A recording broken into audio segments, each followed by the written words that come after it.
Esta presentación corresponde al proyecto del curso Ingeniería Ambiental 2. Nuestro grupo está conformado por Gabriel Álvarez Cambronero, Edgar Mena Rodríguez, Juana Castro Rojas y Ricardo Rojas Vega.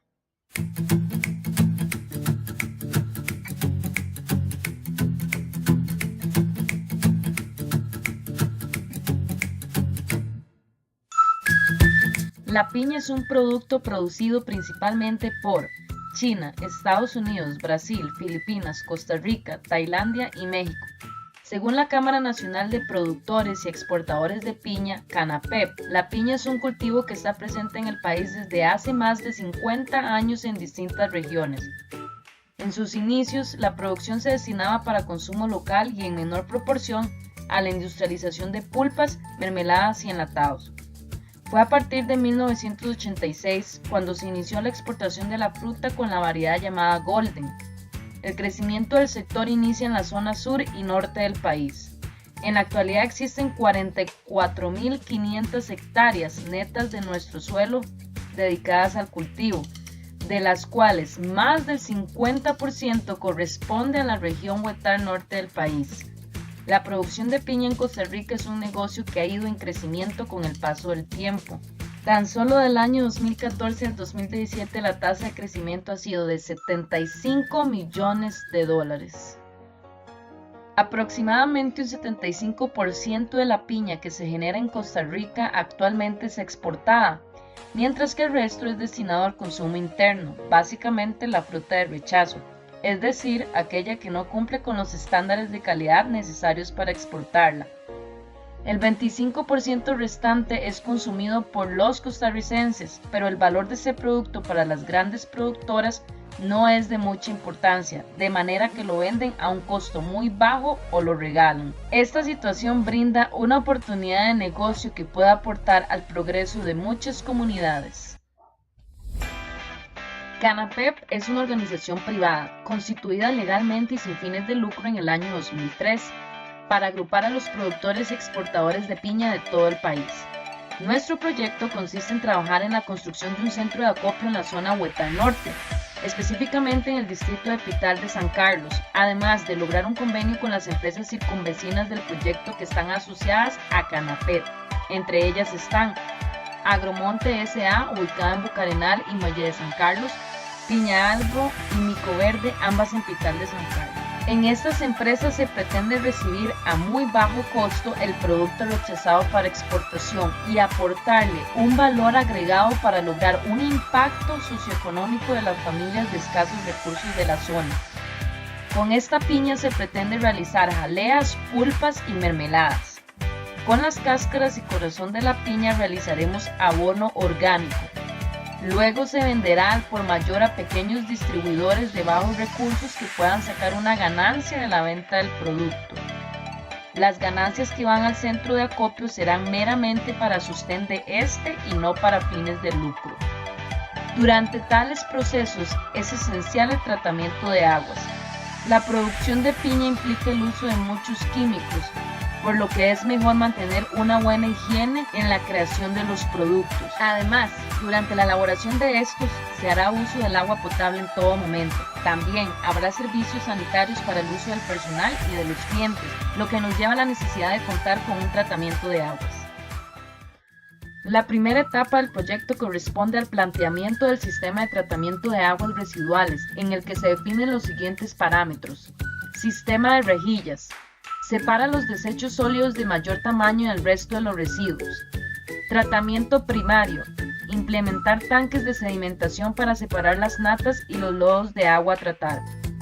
Extracción de lodos. Elaboración de compostaje junto con los restos de la piña que no se utiliza en la creación de nuestros productos.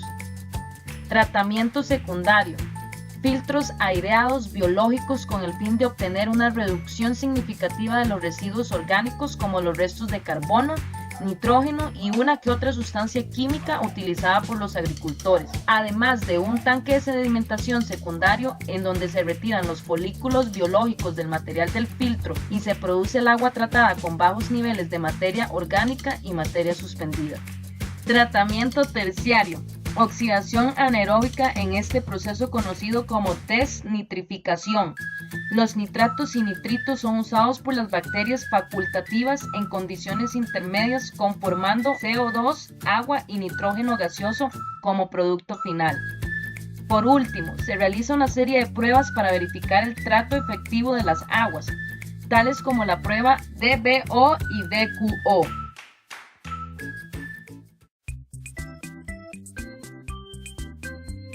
El proceso que se plantea para tratar todos los materiales orgánicos generados en nuestro proyecto será el compostaje. El compost es un producto obtenido a partir de diferentes materiales de origen orgánico, los cuales son sometidos a un proceso biológico controlado de oxidación. Posee un aspecto terroso, es libre de olores y patógenos. Además, se utiliza como abono en la agricultura y jardinería y como sustituto parcial o total de fertilizantes químicos. Los principales agentes de descomposición son bacterias, hongos, protozoos, actinobacterias, lombrices de tierra, hormigas, caracoles, babosas, ciempiés y cochinillas. La técnica de compostaje propuesta para nuestro proyecto es el compostaje en pilas estáticas. Consiste en formar pilas en un bote o caja metálica con tapa, colocando una capa gruesa de 6 centímetros de acerrín o tierra, en donde se vierten todos los desechos orgánicos y se cubren con otra capa de tierra. Para mantener la humedad se rocía con un poco de agua y se espolvorea con cal para evitar malos olores. Este proceso se ventila por convección térmica natural. En el compostaje, la temperatura de los residuos varía dependiendo de la actividad metabólica de los microorganismos. De acuerdo con este parámetro, el compostaje se puede dividir en 4 etapas. Fase 1 o mesófita. En esta fase tenemos un material fresco, sin humidificar y a temperatura ambiente. Los microorganismos mesófitos presentes en los materiales empiezan a desarrollarse utilizando fuentes sencillas de carbono y nitrógeno. De esta forma crecen y se multiplican descomponiendo los materiales. Esta actividad microbiana provoca el aumento de la temperatura a 40 o 45 grados Celsius. Fase 2 o termófila. Esta fase también se conoce como la fase de higienización. El material alcanza temperaturas mayores que los 45 grados Celsius.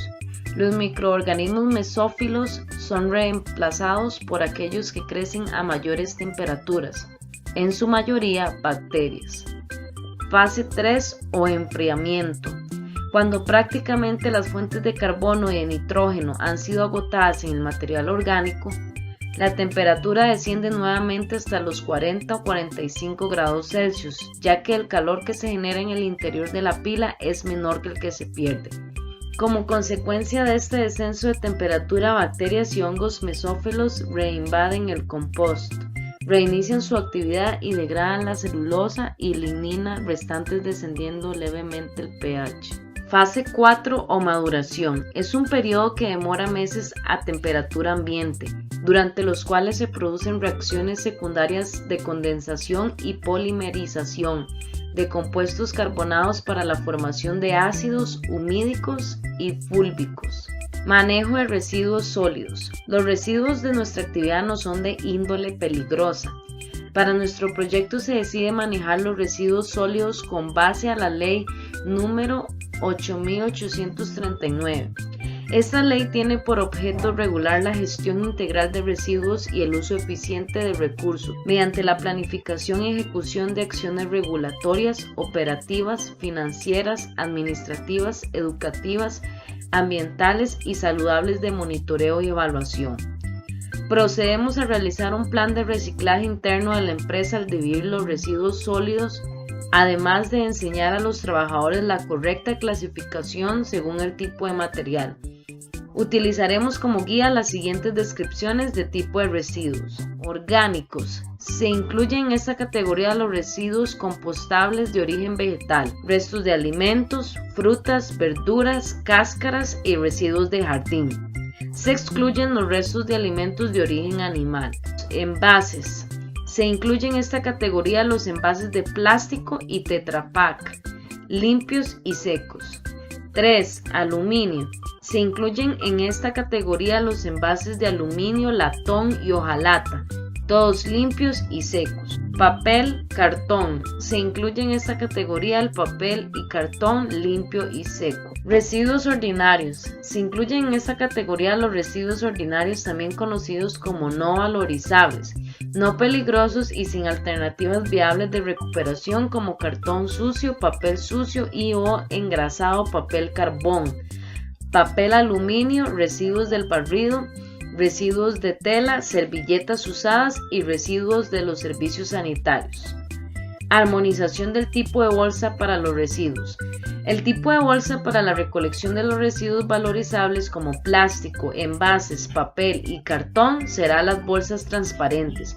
No obstante, se puede usar otro color de bolsa, siempre y cuando se utilice el distintivo como calcomanías, una cinta o un lazo según los colores, todo con el fin de generar una cultura en la población dentro de la empresa.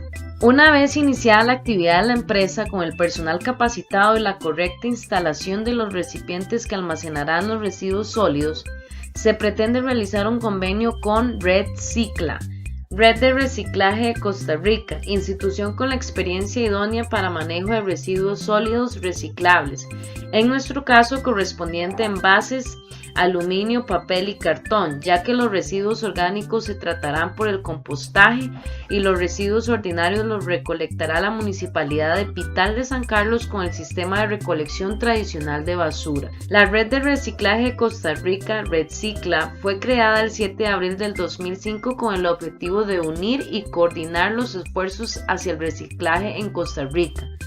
De esta forma se mejora la calidad y productividad de dichas actividades, ayudando así a la salud, ambiente y economía de nuestras comunidades. La red es coordinada por la Fundación CEPRONA, Centro de Productividad Nacional, y gracias al pueblo y gobierno de Japón, que a través de su embajada en Costa Rica financió durante ese periodo el proyecto comunitario denominado Creación de la Red de Reciclaje de Costa Rica, RedCicla. En conclusión, nuestro proyecto contribuirá al progreso de la comunidad de Pital, dándole oportunidad de trabajo a familias de escasos recursos, por medio de la construcción de una planta de tratamiento eficiente y responsable con el medio ambiente.